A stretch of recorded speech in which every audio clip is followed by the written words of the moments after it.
From now on, we'll manage the house ourselves. You need to find another place to live. My brother and his wife, with my mother's support, want me out, treating me like an obstacle. Do they realize I've been covering the living expenses? It's surprising they'd be so disrespectful. In my head, I decided to take action. I'm Carrie, a 30-year-old woman living with my parents. After college, I tried to make it in the outside world, but found it tough. Initially, I searched for jobs while getting unemployment benefits. Later, I discovered remote work and became a freelance engineer, using my scientific skills. Starting with small projects, I earned modest income but gained valuable experience. Working from home allowed me to make enough money without dealing with people too much, boosting my confidence. I progressed steadily, taking on larger projects, and my income grew. After a year, I earned as much as a regular company employee. The issue is, my parents, especially my old-fashioned mother, struggled to understand my work-from-home setup, despite my detailed explanations. My father gets it, but my mother fears what she doesn't understand. No matter how many times I emphasized my commitment to my job, my mother would say things like, "How long will you stay home? I initially thought it was for your mental health, but it's been over 2 years. You should try working outside more." Despite my sincere explanations, she didn't quite grasp it. She often suspected my online work, saying, "You're just doing something online." How could I make her understand? Even with emails from clients and my salary statements, she wouldn't accept my lifestyle. She went as far as suggesting, "Isn't it some shady business or a weird religion you're into?" That's not true. I receive regular payments, and it's a reliable job. I explained, but she wouldn't budge, worrying endlessly about the possibility of it being unemployment benefits. I had thought about living on my own, but I hadn't saved enough money yet. Around that time, my father needed nursing care due to deteriorating health. He retired early, facing a sudden loss of income. When I expressed concern, he reassured me, "Oh, Carrie, I've got my pension. I'll make it work." Considering my mother's spending habits, I asked, "Are you sure you can handle it?" Regardless, we had to manage with our savings. My father looked tired, perhaps feeling anxious about the future. He supported me financially through college and even when I returned home due to mental health issues. Is it a good idea to leave my father alone and live on my own? My mother was also puzzled by my father's sudden condition. Wanting to give back, I decided to stay home and support the family. "Don't worry, Dad. I'll take care of things from now on." "Oh, really?" My surprised father questioned. "But I can't imagine you have that much income." "Don't worry, Dad. My current income is stable." To reassure him, I showed my bank account information. Since my father always understood my situation, I believed he would be convinced. "Carrie, I didn't know you were so solid." "Yeah, my income has improved lately. Can you help us out a little?" "Of course, you've done so much for us, so I'll support you from now on." Thank you, Carrie. This commitment led me to cover the living expenses, my father's medical bills, and other costs. Every month, I transferred a set amount to my father's bank account to assist with household expenses, creating a new main card for my mother and giving her a supplementary card, as she had been using my father's credit card. Both my father and I saved money whenever possible, urging my mother to do the same. However, my mother, still suspicious about my support, suggested kicking me out of the house. My father, recognizing my financial contribution, convinced her it would be harder without me. Reluctantly, she agreed to let me live with them. I continued working while helping at home, but my mother took my assistance for granted and became strict. "Can't you finish your chores faster?" "Sorry, it's not easy. I'm working at the same time." "You keep saying that, but is it really that difficult?"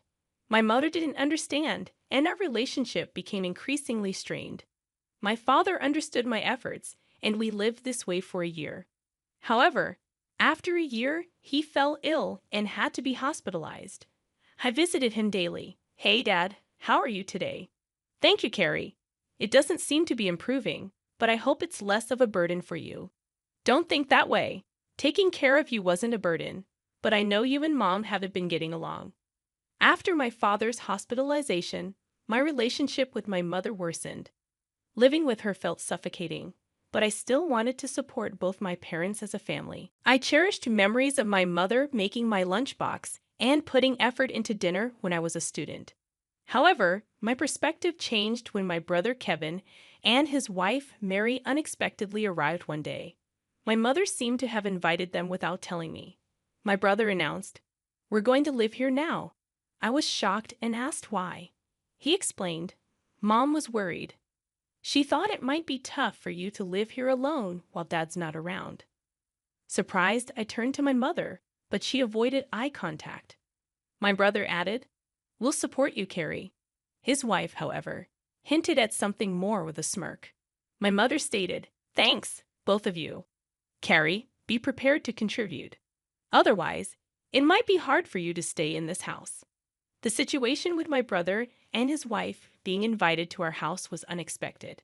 My brother, with a degree from a prestigious college, worked for a solid company, presumably earning a good salary. However, I was also dedicated to my work. Could they manage without me? A new chapter of living together began. Living with them turned out to be more challenging than I thought. "Carrie, why aren't you up yet? Wake up and make breakfast." My brother's wife yelled, banging on my door. "I'm already up. I'm working early." I was fully awake and in work mode as a morning person. This was my most focused time of the day, and I wanted to spend it without any disturbances. "Really? Then get on with it and get breakfast ready." Do I have to make everything by myself?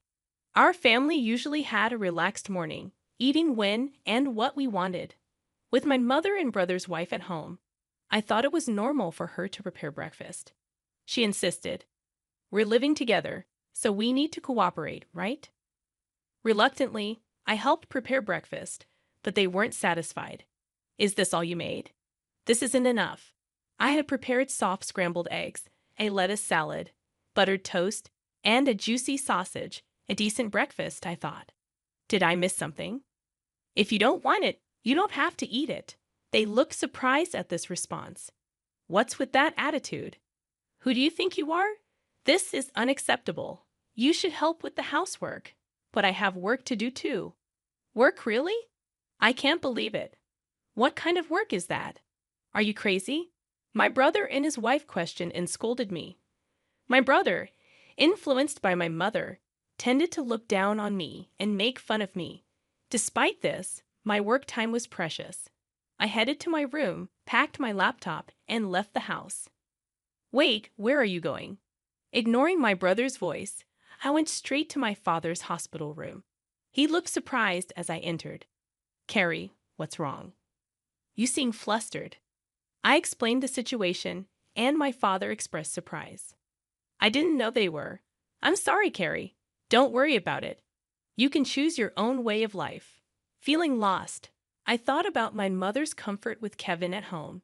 My father reassured me, "You don't need to stay where you're not comfortable. I want you to live happily, so live your life the way you want to." "Thank you, Father." Encouraged by my father, I decided to leave home. When I returned in the evening, a tense scene awaited me. My mother, brother, and sister-in-law looked serious. "Where were you, brother?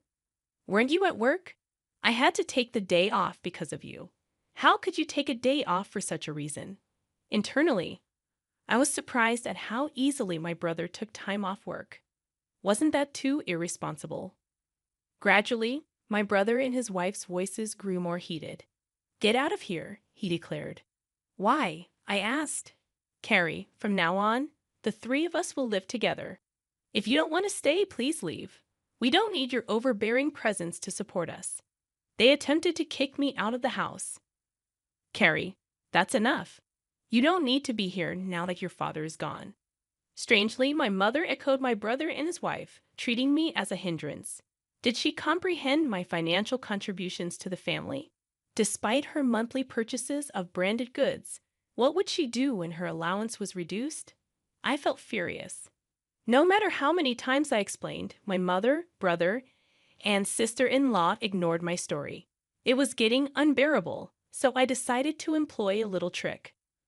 First, I transferred the money from the bank account linked to my mother's credit card to another account under my management. I hoped this would surprise her when she could no longer use her credit card. Additionally, I moved some funds from my father's account, which had been supporting the family finances similarly. Only my father's medical expenses could be covered from his separate account, unknown to my mother. Consequently, a significant portion of the family's financial responsibility now rested on my brother and his wife. Not knowing the details of my brother's income, I was certain he would now feel the burden more than ever. After completing all the necessary formalities, I packed my belongings and declared, "I'm leaving this place." My mother, brother, and sister-in-law looked surprised at my words. Despite their constant harassment, they didn't anticipate that I would actually take action. But as I observed their expressions, it seemed like they were enjoying the situation. "You're finally leaving. I've never seen such a troublesome person. You won't be coming back, will you?" Their relentless belittling was unbelievable. "Of course not. Don't contact me." They smiled as I left, but what would they think after I departed? Internally, I smiled and embarked on a new life. My new home was peaceful, allowing me to savor my own time and concentrate on my work. As expected, one day I received a call from my brother. "I told you not to contact me. What's wrong?" His voice carried surprise and urgency. "Oh, that? Yes, that's right. Why are you asking now? Why didn't you tell me? We had no idea." "Well, I did mention several times that I was working, but neither you nor Mom believed me, right?" Well, Mom said a lot of things, and I was a little confused, so that's not my fault, right?" "No, it's not. But I'm having a problem with money. Mom's been spending quite a bit, and on top of that, we haven't been able to pay the house utilities and stuff." "Yes, I was able to do it because I was supporting you in so many ways. I'm not home anymore, so you have to do it, Carrie. I need your help to transfer some money to my bank account." "What? I beg you. Can you transfer some money over now?" "You must be joking. You're working for a big company. Isn't that how you make a living?" "Well, actually, I got fired from that company." "What? Why?" "I made a big mistake." "Was that before you moved back to our parents' house?" My brother's reply left me speechless. I guessed correctly. My brother may have come back to my parents' house thinking that there was enough money in the house. He probably thought he would be able to get by with a solid pension coming in after my father retired. I wish to convey to my brother that I played a significant role in supporting the family finances despite appearing idle. The thought of the surprise on his face when he discovered that I was the one maintaining the household finances, assuming they were stable, brought a certain amusement. The same revelation awaited my brother's wife and mother. My brother's wife implored, "We need your help. We're running out of savings." My mother echoed, "Your father is really upset about this. He won't contribute to the household finances anymore. We're in a tough situation. I've supported you enough. You're all healthy, so work hard and support yourselves. I'll cheer you on." A frightened voice came through the phone. "Reflect on your actions. I'm hanging up now. Don't contact me." "But Carrie, wait a minute." I distanced myself from my brother, his wife, and my mother. My father felt unable to return to his life with my mother, seeking legal advice and relocating to a different place. Fortunately, I could visit him daily. A friend updated me on my brother's recent situation. He had moved to a small apartment, living a frugal life. My mother, accustomed to homemaking, struggled with her newfound job. My brother, with his college confidence, found it challenging to adapt to younger staff's opinions in his part-time job, resulting in a short-lived employment. Among them, my brother's wife was the sole provider working diligently to support the family finances. However, it seemed the pressure became too much, and she eventually departed. Now my brother and mother are reportedly working hard together. Despite their efforts, my mother's tendency to overspend persists, and her debts continue to mount. I am concerned for her, but unfortunately, I can no longer offer assistance. I am currently putting in a lot of effort in a comfortable living space. My income is gradually increasing, and I'm contemplating trying something new. I aspire to visit my father daily and spend more time with him to witness his cheerful smile.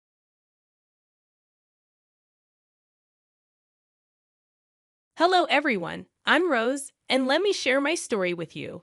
My mother in law, Sherry, used to be a different person, not the vain and shallow woman she is now.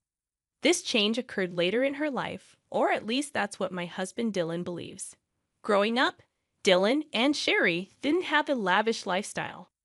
They led a modest life together after Dylan's father passed away when he was just 4 years old. Sherry took on the role of the breadwinner, and they've lived a simple life until Dylan secured a great job after college. Dylan is a remarkable and kind man, not just because he's my husband. He earned a full scholarship to medical school and became a doctor. Despite his success, Dylan remained humble. However, Sherry's life took a turn for the luxurious. Now, let me clarify. I don't have a job for reasons I'll discuss later, but that doesn't mean I am poor or dependent on others. Unfortunately, Sherry got the wrong impression of me when we first met. Whether it was my clothes or mannerisms, something repelled her. On our first encounter, she said, "Dylan, is this the girl you've been raving about? She's so plain and average. Why would you choose someone like her?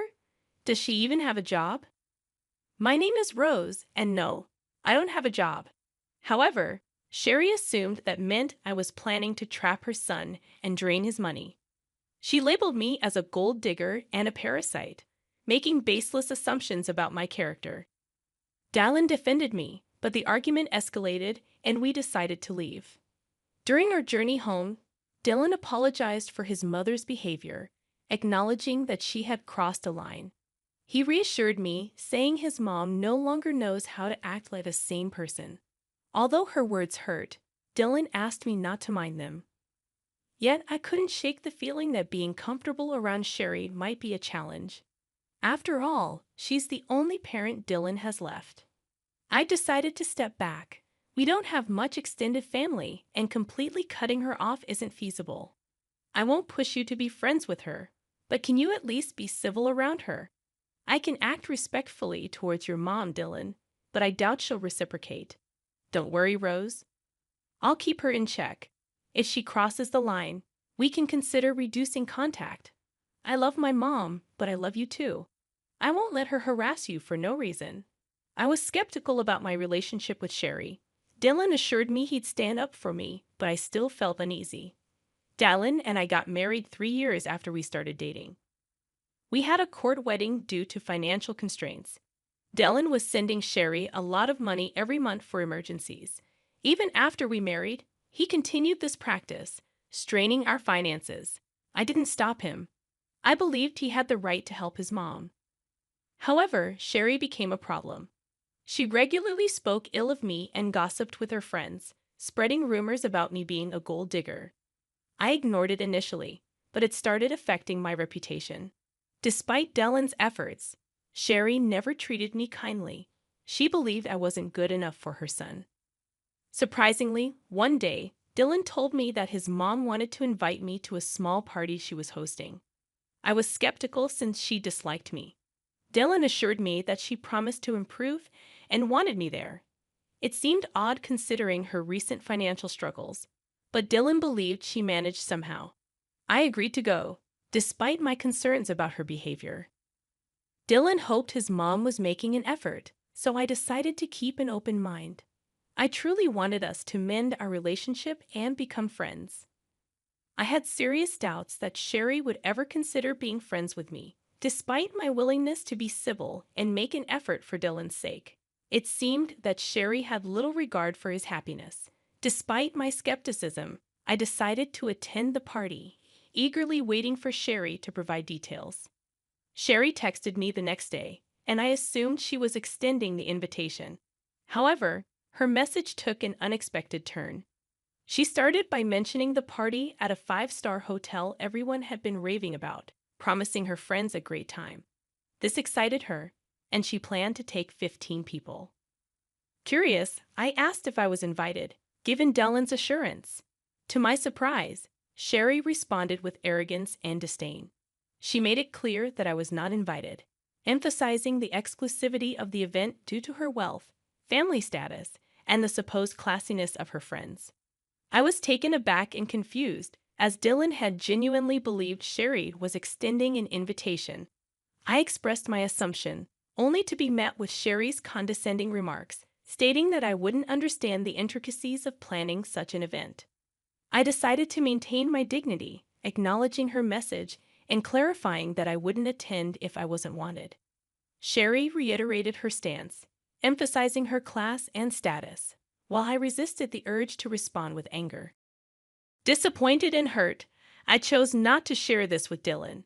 Instead, I patiently waited for the day of the party. Sherry, oblivious to the emotional impact of her actions, sent me a picture showcasing her and her friends in designer outfits, flaunting their status on social media. I refrained from responding, choosing to focus on my work and patiently await the unfolding of events. After about 3 hours, I received a call from my dad, and here's a confession for you all. My dad owns the hotel where Sherry was hosting her party.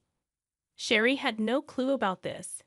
3 years ago, I inherited a substantial amount from my grandfather, which I invested in my dad's business. Now, I receive a share of the profits from the hotel and other family-owned businesses. Despite coming from a well-off family, I prefer not to broadcast it, and that's why Sherry was unaware of my background. She also had no idea about the high cost of the 5-star hotel and its restaurant. Sherry let her friends order without checking the menu or prices, resulting in a hefty $2,000 bill. This turn of events was the perfect opportunity for revenge. My dad called me to inform me that Sherry was at the hotel, having amassed a $2,000 bill. She was now asking for a 50% discount, claiming she was short on cash. My dad sought my advice, as Sherry's party had been rude and entitled, upsetting the staff. As expected, I shared my frustration with my dad, recounting how Sherry had boasted about the party to mock me for not being invited. The irony was not lost on me, given that she couldn't even afford the party she was flaunting. My dad expressed his understanding of the situation and shared the challenges faced by his staff due to Sherry's behavior. I saw an opportunity for revenge and suggested making Sherry and her team wash the dishes, clean the entire kitchen and the floor, given their insulting behavior. I wanted to extend this revenge to include Sherry's team, who had also mistreated our staff. If Sherry tried anything foolish, my dad could call the cops on her. My dad laughed at the suggestion, giving it a big thumbs up. He even offered to share pictures of the event. It seemed like the perfect chance to turn the tables and teach Sherry a lesson about humility and respect. When it happened, I would have relished seeing Sherry face the consequences of her actions. My dad promised to follow my suggestion and hung up. An hour or so later, he sent me pictures of Sherry and her friends washing dishes and wiping the floor at our restaurants. Dad also shared that when Sherry saw him as the restaurant owner, she looked relieved. She began telling him that she knew the owner and they would get out of the situation. To her surprise, Dad instructed her to clean his restaurants. She was dumbstruck for a while, and when she started to protest, Dad reminded her that since she didn't consider me family, he didn't consider her family either. It was a hilarious turn of events, and though I wished I was there, I did get some good pictures. After a while, Dylan came home looking visibly upset. I could tell he had heard from Sherry about what happened, and I knew she must have given him a twisted account of the events. He approached me, questioning what he'd heard about my dad making his mom clean the restaurant dishes. I explained to Dylan that it was the usual norm for us in such situations.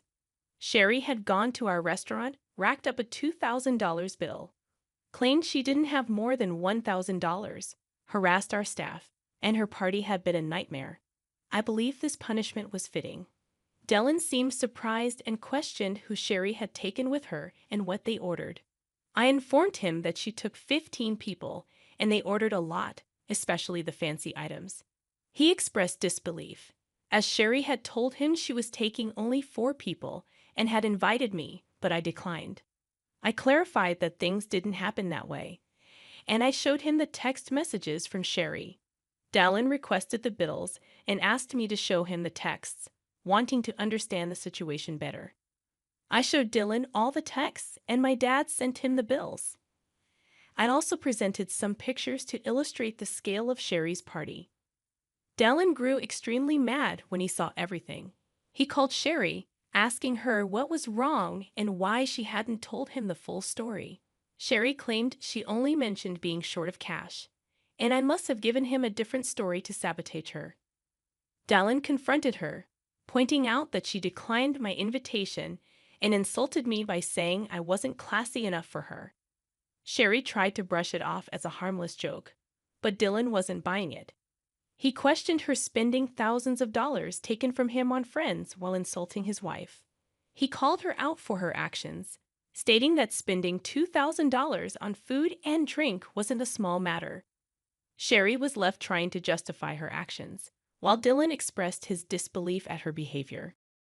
I made a mistake by giving you money whenever you shared stories about needing it, Mom. Well, guess what? I'm not giving you any money again. But Dylan, you've been so supportive for so long. You can't just stop now.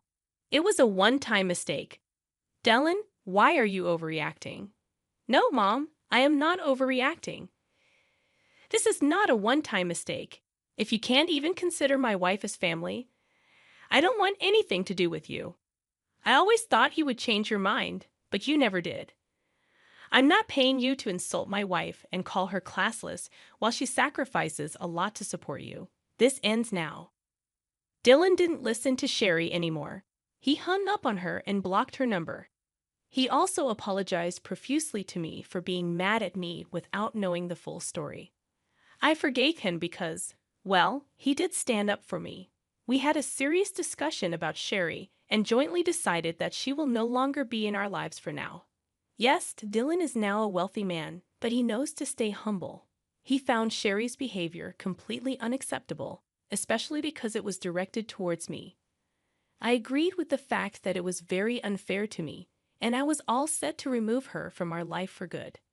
In the next few days, Sherry reached peak madness. She realized that her own actions may have damaged her relationship with her son for good, sending her into a horrible panic.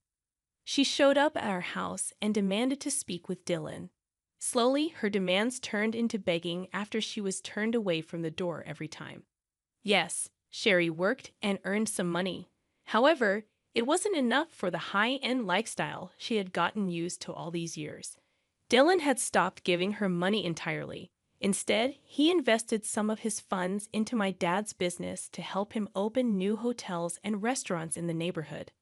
We do plan on expanding our hotel business to bigger cities, but we'll have to see what the future holds. Since Dylan stopped sending her funds, Sherry had to downgrade her lifestyle significantly. She was struggling to keep the rented condo with her own money and ultimately decided to end her lease. She has now shifted to a small one-bedroom apartment and doesn't have any money to spend on extras after all the bill payments. How do we know this? She emails us about it. Of course, she still downplays her behavior and acts like we are overreacting. Suffice it to say, she will be out of our lives for a while now. Just a month ago, I found out that I was pregnant. Dylan and I are overjoyed and busy planning everything before our baby comes. To be honest, I'm glad that my child won't be around shallow people like Sherry anymore. But if the time comes, I will make sure my dear mother-in-law doesn't get to fill my child's head with nonsense.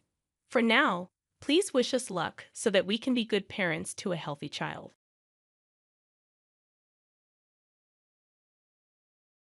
After my dad's funeral, when everyone was talking about who gets what from his money and stocks, my brother-in-law, who's married to my sister Kelly, suddenly said that all of it, including $5 million, should go to Kelly, the oldest sibling. My sister and brother-in-law were happy, but the lawyer told them they couldn't just decide that. My name's John Watson. I'm 42, work in sales, and have a wife and 2 kids.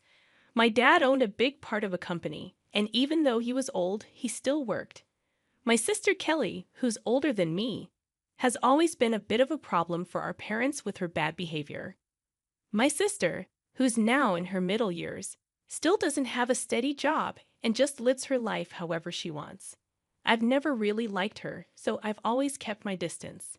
Then, when she turned 50, out of the blue, she brings home this guy and says, "I'm getting married." The guy, Chris Adams, is younger and good-looking, but he's pretty lazy and not very pleasant. My sister starts asking Dad for money for the wedding like it's no big deal. She blows through the cash real quick and then has the nerve to ask for more, which really upsets Dad. She figures she'll inherit everything eventually, so why not? I just watch her with a cold stare. Less than a year after she gets married, Dad has a heart attack while playing golf and passes away a few days later. It hits me hard, and I feel really sad. The sudden news of Dad's passing shocked all his friends, and our phones wouldn't stop ringing with condolences. But I couldn't just sit there and cry. I took charge, helping my stunned mom with all the arrangements for the funeral. As usual, my sister was nowhere to be found, off doing her own thing. After the funeral, utterly exhausted, Mom and I finally got a chance to catch our breath. But the very next day, a lawyer showed up at our door to talk about Dad's will. Mom and I already knew what was in it, but my sister and her husband barged in, clueless about the whole thing, and dropped a bombshell. All of Dad's stocks and the $5 million inheritance will go to my wife, the oldest daughter. So, hands off. Mom and I were speechless at their audacity. "We did it, Kelly. Now we're set for life," cheered my brother-in-law, fist pumping with joy. The lawyer, clearly surprised, spoke up, "Hold on a minute." As my sister glared, the lawyer gave them a stern look and said, "Kelly, you're not entitled to any inheritance." My sister and her husband were stunned, protesting, "That can't be right. Kelly's the oldest daughter, she should get everything." It was clear my brother-in-law had been banking on that inheritance, assuming my sister would get it all. Their expressions shifted as the lawyer spoke softly. "Did you not know? Kelly is not Mr. Watson's biological child." Suddenly, my sister's face paled, her eyes darting to our mother. "Mom?" Our mother wore a complex expression. While I had always known my sister was a half-sibling, it seemed she had been kept in the dark. She began shaking our mother, almost frantic. "Mom, what does this mean?" "Kelly, you're from my previous marriage," our mother muttered, shaken by my sister's grip. My sister, who had often teased me about being the favorite child, now wore a stunned expression. "But if she was legally adopted, she should still have inheritance rights," my brother-in-law interjected, his voice rising. "Isn't that so, Kelly?" "Yes, that's what I thought," my sister replied. But our mother shook her head. There had been no legal adoption. Both my sister and brother-in-law seemed incredulous. "That can't be. I'm the oldest daughter. Even Dad said so." My sister's anger turned towards me. "I won't let you take everything," she snapped, to which I responded, irritated by her entitlement. "After all the support Dad gave you, you still say that. Be quiet." "I'm his rightful heir." My sister and brother-in-law protested. But what's wrong with a father supporting his daughter? I sighed, feeling the weight of the situation. While it's normal for parents to support their children, my sister had been using my father's money to settle debts and deal with various troubles. Mrs. Watson, John, who had been silent until now, suggested, "Why don't we let Kelly see the will too?" "The will?" "I have no idea about that," my sister panicked, although it was her own fault for not paying attention. Dad wanted us all to discuss the will's contents when he made it. But my sister brushed it off and went out to play instead. When I pointed this out, my brother-in-law gave her a fierce glare. "What were you thinking?" This was important. Faced with the question of what to do next, they agreed to hear it. The lawyer then revealed Dad's will, stating clearly that the inheritance was for me and my mother. It also explained why Dad didn't adopt my sister. Initially, he intended to, but he grew disappointed with her behavior towards me, her half-brother, and her reckless spending as she got older. So, I actually have no inheritance rights. Realizing this, my sister was stunned. "Damn it! What now?" Suddenly, my brother-in-law raised his voice. accusing, "You lied to me. You said you had money." His demeanor turned aggressive, leaving my mother and sister shocked. But I wasn't surprised. My brother-in-law had often shown his greed. Perhaps he even married my sister for her money. "Kelly, don't come back until you've got some money," he commanded. "Wait, Chris? What do you mean? I thought I was going to be wealthy. What a letdown." Roughly pushing past my sister, my brother-in-law stormed out of the room. Left behind, my sister glared at us, her face red with anger, and cried out to our flustered mother, "Mom, why didn't you have me adopted? It's not fair that only you get the inheritance. I should have gotten something too. But you didn't handle it right. This is awful, Mom," she sobbed, making a scene. I was taken aback by her outburst, but the lawyer seemed unfazed, perhaps accustomed to such drama. "Why does he get everything?" "Because I'm Dad's son," I responded, and my sister's eyes filled with anger as she lunged at me, shouting, "You! It would have been better if you were never born." I thought to myself that even if I hadn't existed, Dad would likely have made the same decision given my sister's character. Before I could say anything, the lawyer calmly intervened. "Kelly, if you continue like this, it will involve the police," making my sister flinch, possibly recalling her past shoplifting incidents. "Kelly," our mother called out, tears in her eyes. 6 months had passed, and the inheritance proceedings went smoothly without any hiccups. Though my sister and brother-in-law grumbled for a bit, the lawyer's efficient management left them with no room to meddle. My mother gave my sister some money, but I refrained from commenting on it. What bothered me most was their sudden disappearance with the funds, displaying their blatant gold-digging behavior, which left a sour taste in the mouths of our relatives who were aware of the situation. One day, I took my mother, wife, and daughter out for a meal. Thanks to my wife's suggestion, my mother, who had been somewhat withdrawn since Dad's passing, seemed more cheerful in the company of her adorable granddaughter. "Hey, Mom, why don't you come live with us?" I proposed. "But you know Kelly might drop by sometimes. She only shows up when she needs money, right?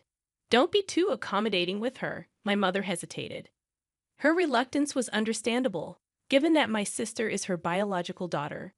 Plus, if our family moved into the family home, my sister might stir up trouble again. Respecting her concerns, I simply asked her to think it over as I drove towards the family home to drop her off. As we pulled up, we noticed lights on in the supposedly empty house. It wasn't the time for the helper to be there, so maybe my sister had returned. With that in mind, I parked the car in the garage.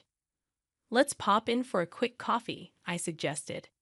As we stepped out of the car and headed towards the entrance, a car suddenly swerved towards us, narrowly missing us. Reacting to my daughter's cry, I instinctively shielded my wife. Ouch! Thankfully, the car only grazed me, but I was thrown into a nearby flower bed, taking a hard knock. The car came to a halt after hitting the garage entrance. "Are you all right, honey?" My wife and daughter rushed over to help me up, while my mother stood trembling at the entrance, understandably shaken. Panic ensued. I was rushed to the hospital by ambulance and had to stay overnight. Later, I learned that the driver was Chris Adams, my brother-in-law. He claimed to the police that he mistook the accelerator for the brake, but I doubted his explanation. When my mother and sister visited me in the hospital, my sister looked at me coldly and remarked, "You're surprisingly resilient, aren't you?"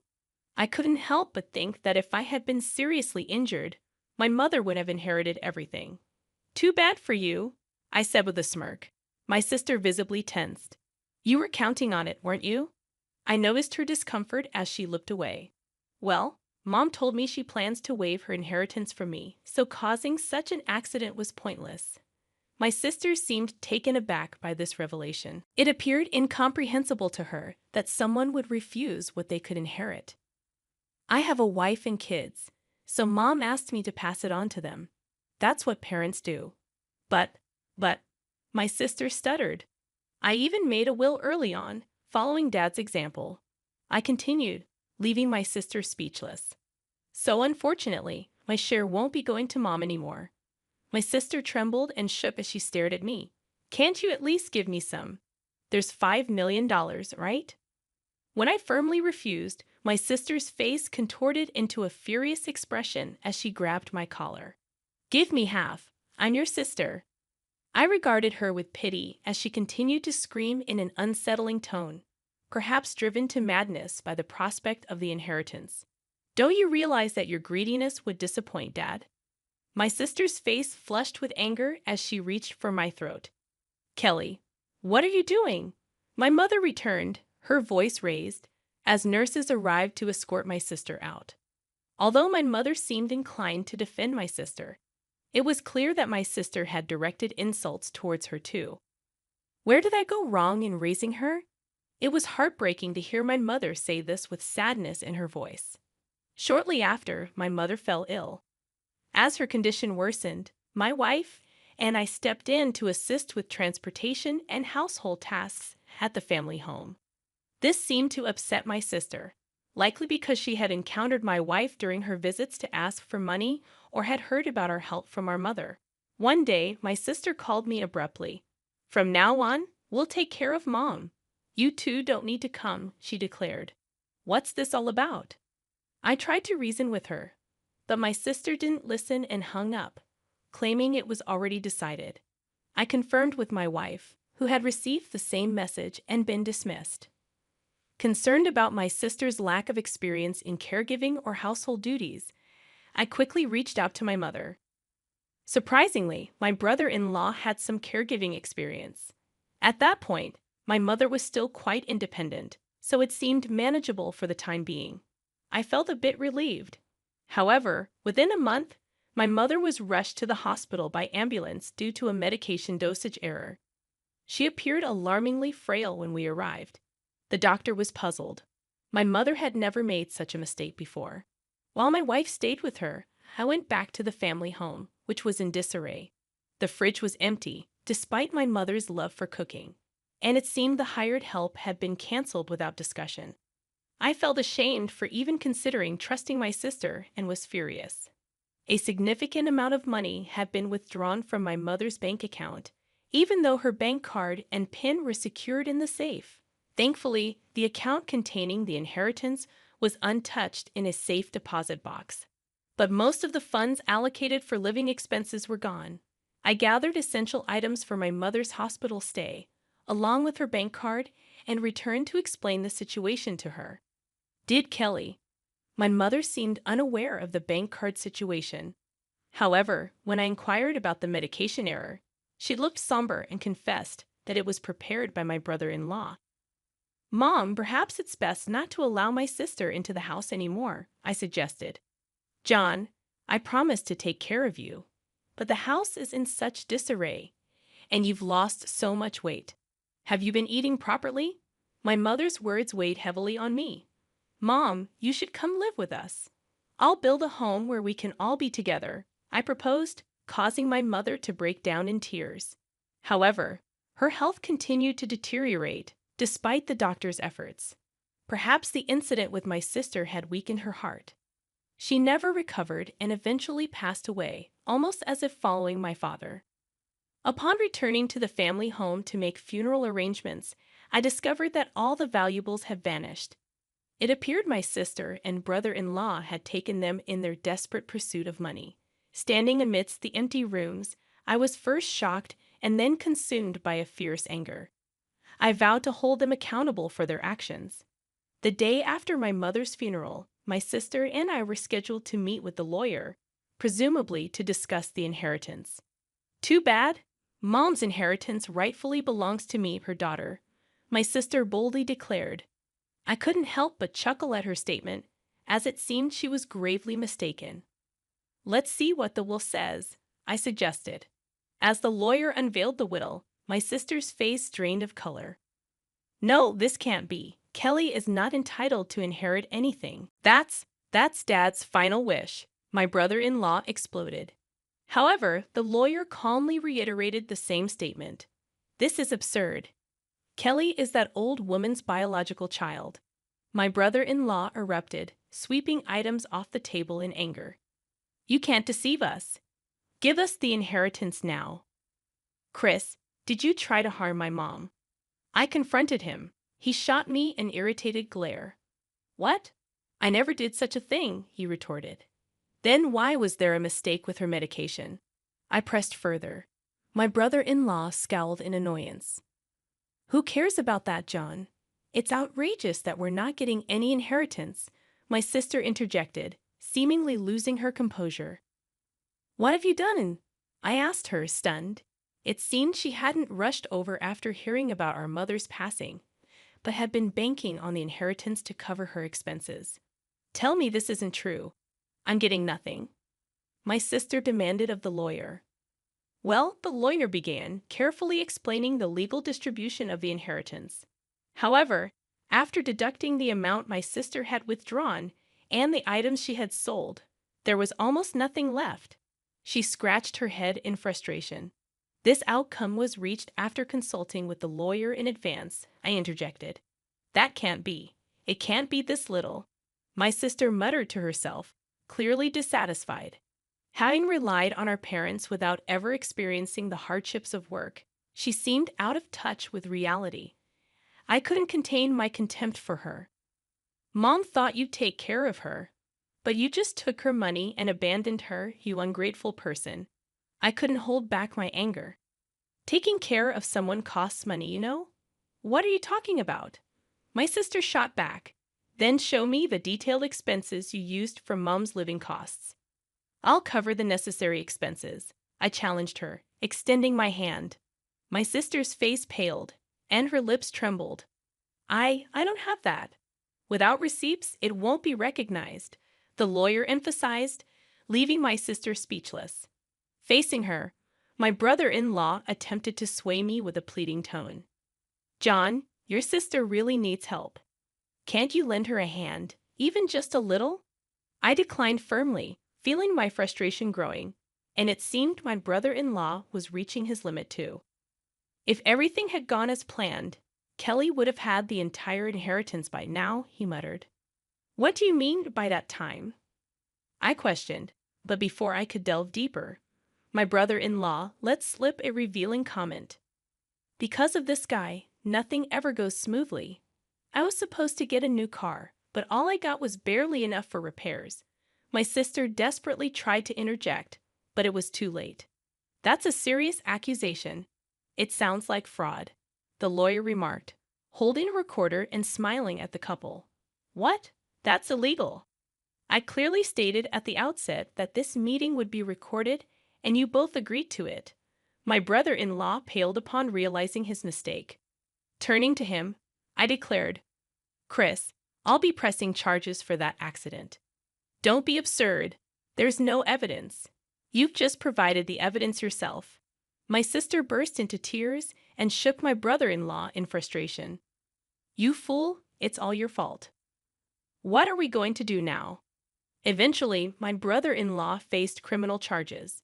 His previous offenses also came to light, leading to his detention by the police. My sister, implicated as an accomplice, received a lesser sentence. However, unable to afford her rent, she sought help from relatives but was rejected by everyone. As for me, I continued to work diligently without relying on any inheritance, finding solace in the dividends from stocks as a small pleasure.